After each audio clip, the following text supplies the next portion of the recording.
Hello friends, welcome back once again. Friends, आज की class में हम लोग देखेंगे विकास की क्रियाविधि, मतलब जैव विकास का, क्रमिक विकास का क्रियाविधि कैसे होता है, किस तरह से विकास की सारी प्रोसीजर आगे बढ़ती है, इनके बारे में जानकारी हम लोग आज की क्लास में देखेंगे। मतलब क्या, विकास की क्रियाविधि, विकास की क्रियाविधि मतलब क्या कि विकास कैसे होता है, इनके बारे में हमें जानकारी प्राप्त करनी है। ठीक है, अब बात करते हैं विकास की। तो विकास के चीजों में देखते हैं तो दो चीजें हमें देखने को मिलती है। एक तो होता क्या है कि एक अनुवांशिक चीजों का प्रभाव पड़ता है हम पे, अनुवांशिक अनुवांशिक गुणों का प्रभाव पड़ता है। तो अनुवांशिक गुणों का प्रभाव में क्या पड़ता है हमें, जैसे डीएनए का प्रभाव हो गया, जैसे जीन का प्रभाव हो गया, तो इन सभी के प्रभाव हम पे पड़ते हैं। और दूसरे तरफ क्या होता है, हमारे वातावरण का प्रभाव पड़ता है, वातावरण का, या फिर हम कह सकते हैं कि हमारे पर्यावरण जो आसपास के चीजें हैं उनका प्रभाव पड़ता है। ठीक है, और इनके अंदर ही आपका डार्विन ने कहा था कि सिर्फ इन्हीं प्रभावों के कारण होता है, तो जिसे इन्होंने कहा था प्रकृति चुनाव का नियम, प्रकृति चुनाव का नियम, यही बात है। तो कहता है कि विकास के बारे में हमें जानना है कि विकास कैसे होता है। तो विकास जानने का मतलब क्या है कि दो चीजें हमें जाननी पड़ेगी कि अनुवांशिक गुणों के कारण विकास होगा, ठीक है, या फिर क्या होगा, वातावरण के कारण, यानी कि इन दोनों के प्रभाव से ही किसी भी जीव जंतु का इस धरती पर या तो जन्म लिया है या फिर वो अस्तित्व में आज भी अवेलेबल है। अगर इन दोनों में से किसी एक पहलू को अगर अलग करते हैं तो विकास लगभग लगभग नामुमकिन होगा। लेकिन आगे चल के वैज्ञानिकों ने कहा कि इसके अंदर, कुछ वैज्ञानिक ने कहा कि भाई नहीं, एक बात को मानिए, जैसे आपका एक वैज्ञानिक का नाम है ह्यूगो डुवीजा, एक वैज्ञानिक का नाम है ह्यूगो डी वीजा। ये बेचारे क्या कहते हैं, ये कहते हैं कि धरती पर जितने जीव का अस्तित्व है सिर्फ किसके कारण है, म्यूटेशन के कारण है। दूसरे तरफ डार्विन जी कहते हैं कि भाई जो कुछ भी बना है सब पर्यावरण और वातावरण की देन है। ये कौन कहता है, डार्विन कहते हैं। अब बताइए, जब दोनों दोनों एक आदमी इधर पूरब की तरफ बह रहा है और दूसरा आदमी अपनी रफ्तार लेके पश्चिम की तरफ बढ़ रहा है, तो बताइए सामंजस्य कभी बैठेगा क्या। हमें क्या चाहिए कि पूरी अगर विकास हमें करनी है तो विकास के लिए हमें चाहिए कि दोनों चीजें, क्या क्या, अनुवांशिक गुण भी और वातावरण का प्रभाव भी, क्योंकि इन दोनों के प्रभाव के कारण ही किसी भी जीवों का विकास जो होगा आगे की तरफ होगा। क्लियर है। तो हमें क्या करना है कि अब ह्यूगो डुवीजा और डार्विन, ऐसे लोगों को एक साथ हमें मिलाना है। एक साथ जब मिला देंगे तब हमारे विकास का क्रियाविधि बन के तैयार होगा। क्लियर है। अब देखना यह है कि ये क्रियाविधि बन के तैयार कैसे होती है और कैसे हम इनकी विकास करते हैं। तो इसमें सिद्धांतों को कुछ समझेंगे, उन सिद्धांतों के आधार पर हम कुछ क्लियर कर पाएंगे। ठीक है, जैसे आपका ह्यूगो डुवीजा की बात करें तो ये बात करते हैं संश्लेषण विधि की। किस विधि की बात करते हैं, संश्लेषण विधि की। तो संश्लेषण विधि में हमने भी बताया कि ये कहते हैं कि सिर्फ और सिर्फ म्यूटेशन, अर्थात कि जीवों के अंदर जो उत्परिवर्तन होता है, उत्परिवर्तन होता है, इस उत्परिवर्तन के माध्यम से ही किसी जीव में नए गुण आते हैं या फिर कोई नया जीव बन के तैयार होता है। ये जितने क्वालिटी होते हैं सब म्यूटेशन की वजह से होते हैं, ह्यूगो डुवीजा कहते हैं। और इस पद्धति को, इस सिद्धांत को कहते हैं संश्लेषण सिद्धांत। क्या कहते हैं इसे, संश्लेषण सिद्धांत के नाम से इसे जानते हैं। क्लियर है। तो ये था आपका ह्यूगो डुवीजा का संश्लेषण सिद्धांत। अब अगर बात कीजिएगा दूसरे तरफ, ठीक है, तो दूसरे तरफ डार्विन है जो वातावरण के बारे में बात करते हैं, तो उनसे रिलेटेड एक और सिद्धांत है जो अनुकूलनी विकिरण है। ठीक है, एक और सिद्धांत है जो अनुकूलनी विकिरण को बताता है। अनुकूलनी विकिरण का मतलब क्या समझ रहे हैं आप,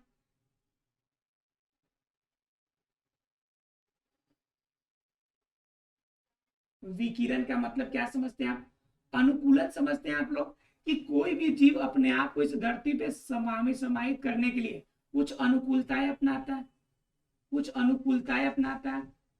अब अनुकूलताएं के अंदर देखिए, जैसे मान लीजिए कोई जीव मछली है, मछली पानी के अंदर रहेगा, तो पानी के लिए रहने के लिए क्या चाहिए, उनके अंदर गिल्स चाहिए।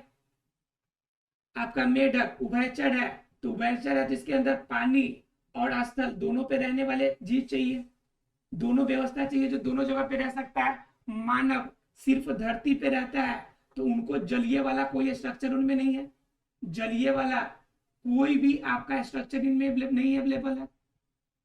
तो कहने का मतलब क्या, जो अनुकूलताएं हैं, अनुकूलताएं ये डिसाइड करती है कि कोई भी जो जीव है इस धरती पर अपने आप का अस्तित्व कैसे बना के रखेगा, विकास कैसे करेगा। तो जब अनुकूलताएं वह अपने अकॉर्डिंग बनाता है, तो उससे हम लोग कहते हैं अनुकूली विकिरण। ठीक है, मतलब अनुकूलन के विकिरण, एक अनुकूलन की रफ्तार, एक स्पीड जिसमें अनुकूलता के कारण वह आगे स्टेप बाय स्टेप बढ़ता है। क्लियर है फ्रेंड्स? तो ये हो गया अनुकूली विकिरण सिद्धांत, एक हो गया आपका संश्लेषण सिद्धांत। तो ये सभी सिद्धांत हमें क्या बताता है कि विकास वास्तव में होता कैसे है। ठीक है, अगर अनुकूली विकिरण आपको समझ में आ गया तो क्या होता है कि अनुकूली विकिरण का सीधे शब्दों में ऐसे समझ सकते हैं कि किसी एक पॉइंट पर रहने वाला, एक जगह पे रहने वाला जीव, वह उसी जगह पे पलेगा बढ़ेगा, तो उसके अनुरूप उनके अंदर बहुत सारी आपकी चेंजेस करनी पड़ेंगी। क्यों? क्योंकि प्रकृति के अनुसार बदलाव चाहिए, प्रकृति जैसा वहां पे है वैसा बदलाव चाहिए। और एक जीव को अपने शरीर के अंदर आंतरिक रूप से अर्थात अनुवांशिक रूप से भी उनके अंदर बदलाव होना चाहिए। जब ये दोनों बदलाव होंगे तब कोई जीव अपने आप का अनुकूलन कर पाएगा। क्लियर है? तो इस तरह से आपकी ये आपकी बन जाती है। अब क्या होता है कि इन्हीं सिद्धांतों के आधार पे हम क्या करते हैं, विकास की क्रियाविधि बनती है। ठीक है, तो क्या हुआ कि आगे जब डार्विन ने अपनी बात मानने से कहा कि भाई हम जो बात कह रहे हैं सिर्फ वही बात रहेगा, और इधर ये कह रहा है संश्लेषण विधि रहेगा, लेकिन अनुकूलन विकिरण कहती कि हमें दोनों का सामंजस्य चाहिए, तब अनुकूलताएं आएंगी। तो उस कंडीशन में डार्विन का क्या हुआ कि डार्विन को हेल्प करने के लिए इनके दो फ्रेंड है। ठीक है, और दो फ्रेंड का क्या नाम था, तो एक का नाम था हार्डी और एक का नाम था वेनवर्ड। एक का नाम था हार्डी और दूसरे का क्या नाम था, वेनवर्ड। ठीक है, इन दोनों ने मिलकर एक सिद्धांत दिया जो डार्विन के साथ मिलकर दिया। तो सिद्धांत क्या था इनका, इनका सिद्धांत था P प्लस क्यू के whole square equal to P square plus 2pq plus Q square. अब आप सोच रहे होंगे सर ये क्या बता रहे हैं, तो मैथ का फॉर्मूला पढ़ाना शुरू कर दिए, बायोलॉजी से एंट्री मार दिया सीधा मैथ्स में। भाई मैंने मैथ्स में एंट्री नहीं मारी है, ये क्या किया कि हार्डी और वेनबर्ग है जिन्होंने सिद्धांत के बारे में बात कर रहा है, और उनकी सिद्धांत एक समीकरण के माध्यम से सिद्ध होती है। वो होती है P प्लस क्यू का whole square equal to P square plus 2pq plus में क्यू स्क्वायर। अब आप सोच रहे होंगे कि ये सिद्धांत कैसे काम करता है। ठीक है, तो ये सिद्धांत के लिए इनके कुछ पहलू है, इनके 5 पहलू है। 5 पहलू को आप समझेंगे तो ये समझ में आएगा कि ये सिद्धांत कैसे काम करता है। ठीक है, तो इसमें कहने का मतलब क्या है कि ये इन पहलुओं से हार्डी और वेनबर्ग डार्विन के सिद्धांत के साथ मिलकर एक अनुकूलन विकिरण वाली एक फॉर्मूला बनाई थी, जो फॉर्मूला है P plus Q square equal to P square plus 2pq plus Q square. इसका मतलब है कि हमारा क्या है, एक तरफ प्रकृति है और दूसरे तरफ हमारा क्या है, अनुवांशिक गुण है। इनमें जब भी आप इन दोनों का सामंजस्य होगा तब वृद्धि जो होगी, हमारे जो जीवों में वृद्धि होगी वह क्रमिक रूप से आगे की तरफ बढ़ती जाएगी। बात समझ में आ रही है? एक प्रकृति और दूसरा अनुवांशिक गुण, यानी वातावरण और आपका क्या अनुवांशिक गुण, जब दोनों के सामंजस्य से जब वृद्धि होगी तो वृद्धि सभी में अलग अलग रूप में विकसित फॉर्म में एक नए जीवों के रूप में उत्पत्ति होगी। क्लियर है? अब क्या है कि हार्डी वेनबर्ग और डार्विन दोनों ने मिलकर सिद्धांत तो बना दिए, लेकिन इन्होंने इसके पीछे 5 पहलू का कि 5 पहलू है जो मानना पड़ेगा। ठीक है, तो 5 क्या क्या सिद्धांत इसमें क्या है वो जरा जान लीजिए आप। तो इसमें क्या था कि 2 चीजें थी, डार्विन के आधुनिक बात था, डार्विन का आधुनिक मत था, आधुनिक आधुनिक मत, और प्लस में क्या था कि हार्डी और वेनबर्ग, हार्डी और प्लस में वेनबर्ग, ये आपका 3 सिद्धांत मिल गए, एक हार्डी का सिद्धांत, वेनबर्ग का सिद्धांत और डार्विन का आधुनिक मत। यानी कि इन तीनों के संयोजन को बैलेंस करने की कोशिश की गई। तो इनमें इन्होंने कहा कि कुल मिला के 5 ऐसे आपके तथ्य हैं, 5 ऐसे पॉइंट हैं कि अगर मिला दिए जाए तो पांचों पॉइंट के मिलने से हमारा विकास क्या होगा, प्रॉपर तरीके से होगा। तो पहला क्या तक कहा इन्होंने, पहला इन्होंने कहा कि म्यूटेशन, किसी भी जीव में परिवर्तन, नए जीव को लाने के लिए हमें क्या चाहिए, म्यूटेशन चाहिए, अर्थात उत्परिवर्तन चाहिए। क्या चाहिए, उत्परिवर्तन चाहिए, बिना उत्परिवर्तन का संभव नहीं है। दूसरा क्या चाहिए, रिकॉम्बिनेशन चाहिए, रिकॉम्बिनेशन चाहिए मतलब क्या, संयोजन चाहिए गुणों का, ठीक है, 2 हो गए। तीसरा क्या चाहिए, जीन का अभिगमन, जीन का क्या चाहिए, अभिगमन चाहिए। जीन के अभिगमन के बाद चौथा नंबर क्या चाहिए हमें, अनुवांशिक गुणों का प्रवाह, अनुवांशिक प्रवाह चाहिए हमें। और लास्ट में हमें एक और चीज चाहिए जो इनके विचार को रखा इन्होंने, प्रकृति चुनाव। कहा कि ये 5 तथ्य, 5 ऐसे पॉइंट है कि इन पांचों पॉइंट को अगर मिला दिया जाए तब डार्विन के आधुनिक मत के हिसाब से संतुलन हो सकता है। यानी हार्डी और वेनबर्ग ने कहा कि भाई ऐसे आपस में लड़ने से नहीं होगा, हमें अगर सिद्धांत बनानी है तो हमें एकता लानी पड़ेगी। और एकता कब लाया जाएगा, जब इन पांचों सिद्धांत को एक साथ जब मिलाया जाएगा तब हमें मालूम चलेगा कि वास्तव में इस धरती पर जीवों की उत्पत्ति कैसे हुई। ठीक है, तो पहले बात इन्होंने करा किसकी, उत्परिवर्तन की। तो उत्परिवर्तन की बात हमने बताया अभी कि उत्परिवर्तन की बात कौन करते हैं, डी वीजा करते हैं, ह्यूग डी वीजा। अब ये क्या कहते हैं भाई, ये कहते हैं अपने उत्परिवर्तन के बारे में, और फिर ये अपने गाना गाना शुरू करेंगे। ये कहते हैं कि धरती पर परिवर्तन छोटे छोटे संश्लेषण से नहीं हुआ, छोटे छोटे संश्लेषण के कारण नहीं हुआ। अब संश्लेषण के कारण नहीं हुआ तो फिर कैसे हुआ, तो कहते हैं कि संश्लेषण के कारण नहीं बल्कि एकाएक परिवर्तन हुआ, एकाएक परिवर्तन हुआ। और यह परिवर्तन क्या कहलाया, उत्परिवर्तन कहलाया। दूसरा नंबर कहता है कि नया जीव जो बना, नया जीव बना, इनमें क्या हुआ कि नया जीव बनने में अन्य रूप से छोटे छोटे या प्रकृति का कोई प्रभाव नहीं पड़ा, एकाएक से क्या हो गया कि नए गुण का आगाज हो गया, नए जीव का आगाज हो गया, नए जीव का आगाज हो गया। मतलब क्या, किसी भी कंडीशन में क्या है कि इन सारे गुण में धरती पर आपके जीवों का अस्तित्व बनाए रखने के लिए जिम्मेवार कौन है, एक म्यूटेशन है, एक जिम्मेवार कौन है, म्यूटेशन है। तो ये बेचारे किनका था, ह्यूग डी वीजा का था, जिन्होंने म्यूटेशन को पारित किया था, सबसे पहले दिया था। तो कहा कि भाई ऐसा ही चीज होगा, मतलब क्या, जो भी चीजें बनेंगी उत्परिवर्तन के बाद, मतलब म्यूटेशन के बाद, वही चीज ही हमारा क्या कहलाएगी, वही चीज हमारा कहलाएगी प्राथमिक जीव। प्राथमिक जीव, प्राथमिक जीव कब बनेगा, जब हमारा म्यूटेशन होगा तभी वह जीव नया जो बनेगा वही जीव हमारा प्राथमिक जीव होगा, और उसी जीव से इस धरती पर जीवों की उत्पत्ति हुई। इन्होंने अपनी बात रखी किसने, म्यूटेशन वाले बात, रिकॉम्बिनेशन वाले ने कहा कि भाई देखो आप बात जो कह रहे हो मैं मानता हूँ सही है, लेकिन मेरी भी बात कोई गलत नहीं है। रिकॉम्बिनेशन वाले ने अपना अलग विचार रखा। रिकॉम्बिनेशन ने कहा कि जब क्या होता है कि मियोसिस होता है, यानी कि जब अर्धसूत्री विभाजन होता है, कौन सा विभाजन होता है, अर्धसूत्री विभाजन। तो कहता है कि अर्धसूत्री विभाजन के जब प्रोफेज 1 में जाते हैं हम, किस में जाते हैं, प्रोफेज 1 में। तो प्रोफेज 1 में क्या होता है कि जैसे ये हो गया आपका युग्मनज, और युग्मनज जब ये टूटेगा तो आपका क्या बनते हैं, 4 अलग अलग सेल बनेंगे, ठीक है।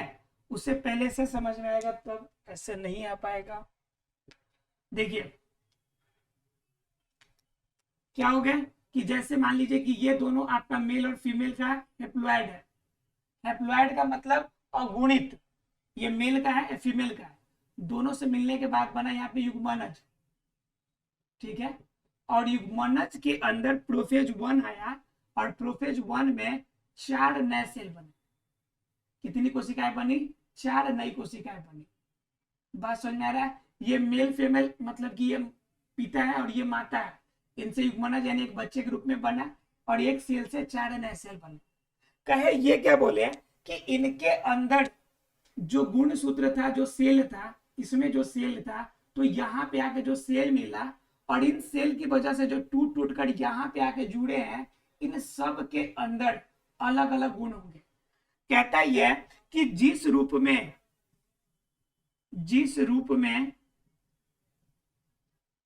गुण सूत्रों का रिकॉम्बिनेशन होगा, अर्थात गुण सूत्रों का संयोजन होगा, गुण वैसा ही बनेगा, गुण वैसा ही होगा। मतलब क्या कि जैसा जैसा ये आगे जुटेगा, ऐसे टूटेगा, जिस रूप में इसमें जुड़ा, मान लीजिए ए टाइप का जुड़ा तो ये हो गया, बी टाइप का जुड़ा तो बी, सी टाइप का तो सी और डी टाइप का तो डी। तो कहता है कि जैसा जैसा गुण सूत्र इसमें जुड़ेगा, वह गुण सूत्र भी गुण भी वैसा ही दिखाएगा। ये कौन कहता है? रिकॉम्बिनेशन का रूल। दूसरा क्या कहता है? दूसरा ये क्या कहता है कि रिकॉम्बिनेशन में जो युग्मनज का ही मेन प्रभाव नहीं होता, बल्कि उसके जो मेल और फीमेल जो होते हैं, जिनसे वो बने रहते हैं, अर्थात कि माता पिता का भी योगदान होता है, माता पिता का भी योगदान होता है।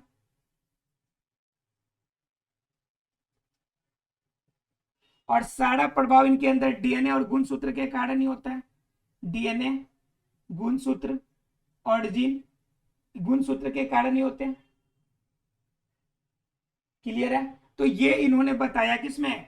आपका रिकॉम्बिनेशन में बात कर रहे हैं। उधर वो कह रहा है भाई आपका ये बीजा कह रहा है महाराज की जितने भी बनेंगे उत्परिवर्तन के कारण, इधर कह रहा है जो भी बनेगा रिकॉम्बिनेशन के कारण। ठीक है, अब बात आती है तीसरे नंबर पॉइंट की, जीन का अभिगमन का। तो जीन अभिगमन का क्या कहता है कि वास्तव में गुणों को ले जाने का काम किसका है? जीन के द्वारा ही, द्वारा गुणों का प्रसार होगा, जीन के द्वारा ही नए गुण आएंगे जीवों में, द्वारा ही जीवों में नए गुण आएंगे, जीवों में नए गुण। जीन ही क्या करेगा? जीन ही क्या है? आपका विकास का वास्तविकता अधिकार है, विकास का वास्तविक आधार है, वास्तविक आधार है। अब देखिए, तो जीन वाले तो अपने कर रहे हैं, अभी तक हमने देखा था कि रिकॉम्बिनेशन वाला अपना, आपका बीजा वाला अपना और जीन वाला अपना प्रभाव कर रहा। जब ये सभी अपना प्रभाव करेगा तो जरा सोचिए कि अनुवांशिक वाला अपना बात नहीं करेगा? अनुवांशिक वाला भी अपना बात करेगा। जब सब कोई अपना ही गाना गा रहा है तो ये कहेगा हम अपना गाना गाएंगे। पहला नंबर ये था हमारा डी बीजा वाला, पहला नंबर था, 1 नंबर। दूसरा नंबर ये था हमारा संयोजन वाला, और तीसरा नंबर हमारा जीन वाला ये था। बताइए 3 क्लियर है आप लोग को? अगर 3 क्लियर है तो अनुवांशिक और प्रकृति को हम लोग क्या करते हैं, इससे जरा मिटाते हैं, उसके बाद समझेंगे। ये तीनों क्लियर है आप लोग को? एक है आपका धरती में आपका जितना भी आपका कहते हैं उत्परिवर्तन के कारण जो परिवर्तन होगा, और दूसरा कहता है कि संयोजन के कारण गुणसूत्रों में जो परिवर्तन होगा, तीसरा कहता है कि जीन में जो परिवर्तन वही सब परिवर्तन। तो तीनों के विचार अलग अलग रूप में है, मतलब तीनों आपका अलग अलग विचार रख रहा है, लेकिन तीनों का मतलब एक ही है कि धरती पर जीवों का विकास और उत्पत्ति कैसे हुई है, इन्हीं पर इन्होंने अपना विचार रखा है। क्लियर है? अब दो जो इंपॉर्टेंट हो जाते हैं अनुवांशिक और प्राकृतिक चुनाव को, इसे जरा मिटाते हैं, फिर देखते हैं कि इसमें क्या है। क्लियर है? देखिए बात कर लेते हैं आगे की। तो अगला कौन सा हमारा अनुवांशिक प्रभाव। तो अनुवांशिक प्रभाव में आप समझिए कि सबने अपना अपना बात किया है, तब अनुवांशिक वाला भी अपना बात करेगा। ये कितना नंबर है? ये हमारा 4 नंबर है। ठीक है, अनुवांशिक वाला क्या कहता है कि जीवों में परिवर्तन एक दिन की घटना नहीं है, एक दिन की घटना नहीं। तो भाई कैसी घटना है? तो कहता है क्या, ये एक पीढ़ी से दूसरी पीढ़ी तक जाने वाली क्रमिक घटना है, एक पीढ़ी से दूसरी पीढ़ी तक जाने वाली घटना है। बात समझ में आ रही है? एक पीढ़ी में घटना नहीं घटेगी, एक पीढ़ी में हो गया, एकाएक से हो गया, ऐसा कुछ भी नहीं है। एक पीढ़ी में जाएगी और एक पीढ़ी से दूसरी पीढ़ी में जाएगी, ऐसी घटना ही है। भैया एक ऐसी घटना घटेगी। तो दूसरा नंबर कह रहा है कि इतनी बात नहीं है, इसमें और भी बात है। ये जितने अनुवांशिक गुण हैं, अनुवांशिक गुणों के कारण ही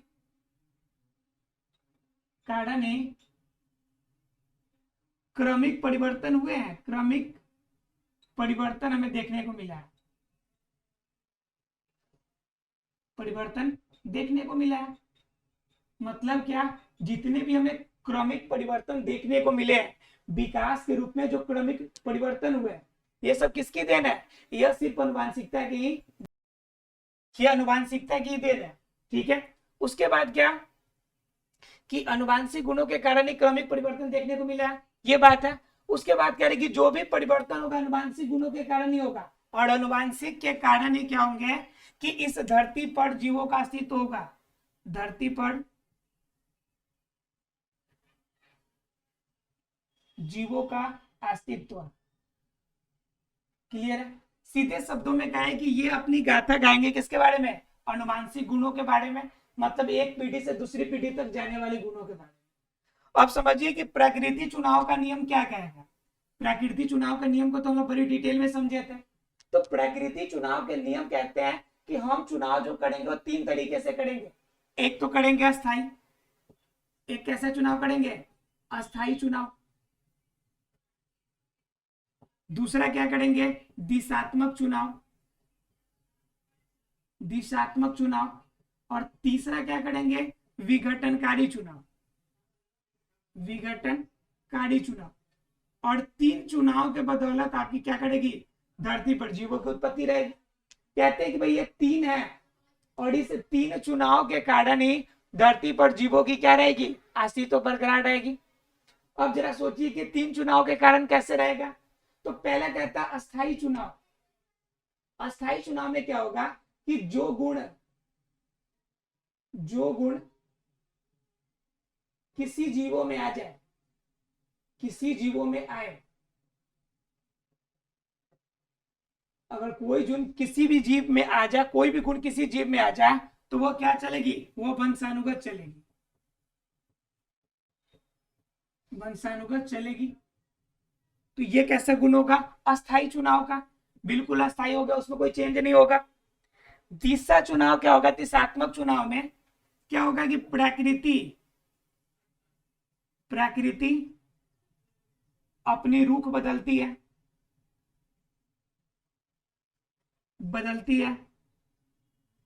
उसके अनुसार जीवों में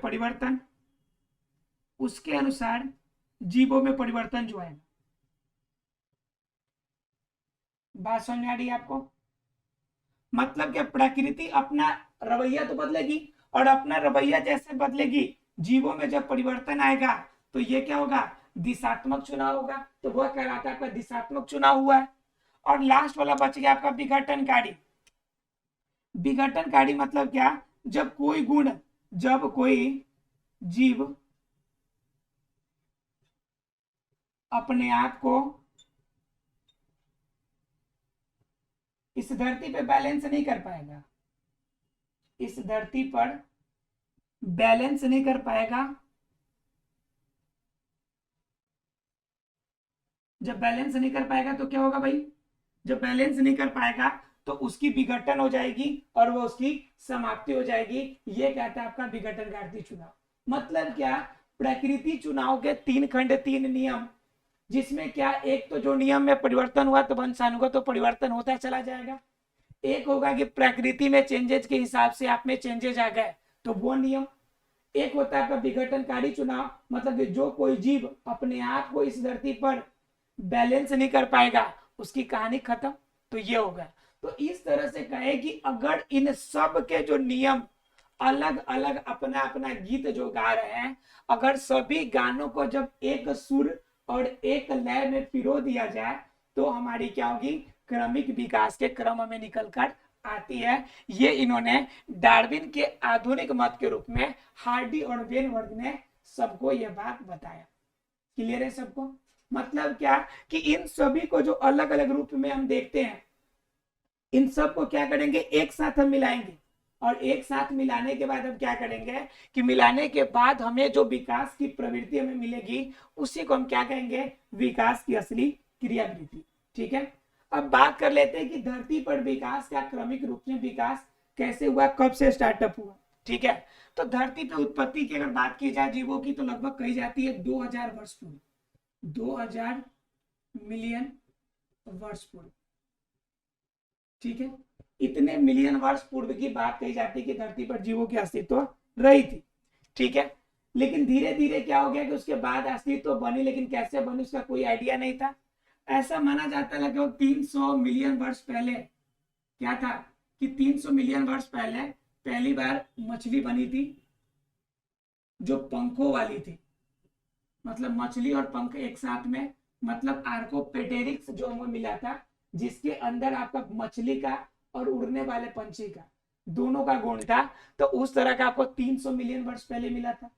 उसके बाद क्या 250 मिलियन के बाद हमें क्या मिला, सरीसृप अलग। 250 मिलियन वर्ष पहले हमें क्या मिला, मछली अलग, उभयचर अलग, उभयचर अलग मिल गए 250 मिलियन वर्ष पहले। और लगभग 200 मिलियन वर्ष पहले बात कीजिएगा तो अन्य जीव हमें मिले, अवशेष मिले। और जब 65 मिलियन वर्ष बात कीजिएगा तब हम जैसे मानव की लगभग आपकी उत्पत्ति की बात कही जाती है। तो ये तो क्रमिक विकास है, और ये भी पूरा अंदाजा वाली बात नहीं है, मतलब पूरी प्रूफ नहीं है हमारे पास अभी भी कि कितने वर्ष पहले कुछ हुआ था, क्या हुआ था। एक लगभग में एक आइडिया निकाला गया जीवाश्मों के अध्ययन से, यह आइडिया निकाला गया कि लगभग इतने वर्ष पहले ऐसा हुआ होगा। ठीक है, इसकी परफेक्ट आंकड़ा आपके एग्जाम में भी नहीं पूछी जाएगी, इसलिए क्योंकि इसका आंकड़ा वैज्ञानिक को भी अभी पूरी तरह से कंफर्म नहीं है। जब वैज्ञानिक खुद कंफर्म नहीं कर पा रहे हैं तो मान लीजिए कि उनको हमें और आपको जानने की तो बात ही अलग है। ठीक है, तो ये क्लियर है। उसके बाद अगर बात की जाए मानव की, तो मानव के विकास के क्रम तो सबको पता है कि बंदर से माना जाता है, जनरली क्या माना जाता है, बंदर से माना जाता है। और उससे हम लोग कहते हैं प्राइमेट। क्या कहते हैं बाबू, प्राइमेट। अर्थात हमारी जो उत्पत्ति हुई है प्राइमेट से हुई है, और बंदर हमारे पूर्वज माने जाते हैं। हमारी वैज्ञानिक नाम की बात करें तो होमो सैपियंस आती है, और विकास के क्रमिक विकास के रूप में पहले 4 पैरों वाले से 2 पैरों वाले की स्थिति में आ गए। पहले हमारे पास भी लंबे लंबे पूंछ हुआ करते थे, पूंछ की अस्तित्व खत्म हो गई। तो यह क्रमिक विकास के कारण आज ऐसे मानव के रूप में हम लोग आपके समक्ष हैं। क्लियर है फ्रेंड्स? तो यह क्रमिक विकास का एक घटना थी, और यह चैप्टर इस तरह से आज का आपका पूरी तरह से समाप्त होता है। मिलते हैं अगले क्लास में एक नए चैप्टर के साथ। तब तक के लिए thank you very much friends.